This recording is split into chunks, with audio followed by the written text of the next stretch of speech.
দেশ জুড়ে আলোচনার কেন্দ্রবিন্দুতে এখন যে নামটি ঘুরে ফিরে আসছে তিনি আশিক চৌধুরী। কেউ তাকে বলেন আকাশপথের অভিযাত্রী, কেউ বা গিনেস জয়ী স্কাইডাইভার। আবার অনেকে বলছেন এই তো সেই ব্যাংকার যিনি আজ দেশের বিনিয়োগ উন্নয়নের কাণ্ডারি। প্রশ্ন একটাই, কে এই আশিক চৌধুরী? পাইলট পরিবারের সন্তান আশিক চৌধুরীর জন্ম চাঁদপুরে হলেও বেড়ে ওঠা যশোরে।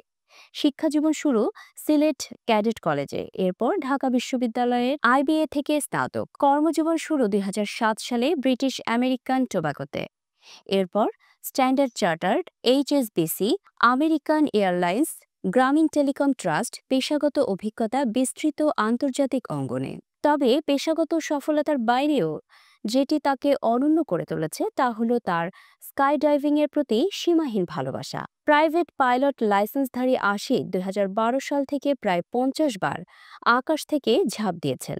সর্বশেষ ২০২৪ সালের ২১শে মে যুক্তরাষ্ট্রের আকাশে ৪১,৭৯৫ ফুট উচ্চতা থেকে বাংলাদেশের পতাকা হাতে ঝাঁপ দিয়ে গড়েছেন Guinness world record, greatest distance free fall with a flag শাখায়।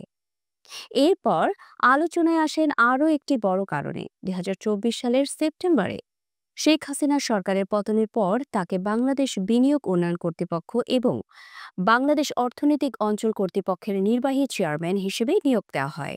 মাত্র কয়েক মাসে দক্ষতা, প্রেজেন্টেশন স্কিল ও নেতৃত্ব গুণে জয় করে নেন সাধারণ মানুষের মন।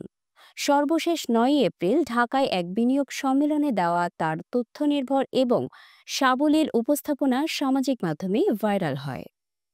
প্রবাসী জীবনের বিলাসিতা ছেড়ে দেশের প্রয়োজনেই নিজেকে উৎসর্গ করা আশিককে ঘিরে নেটিজেনদের কৌতূহলের শেষ নেই।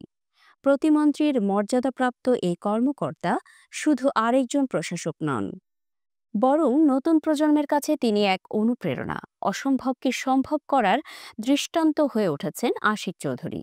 শেষ কথা, হয়তো প্রশ্নটা এখন এমন, এরপর কি? সময় বলে দেবে উত্তর।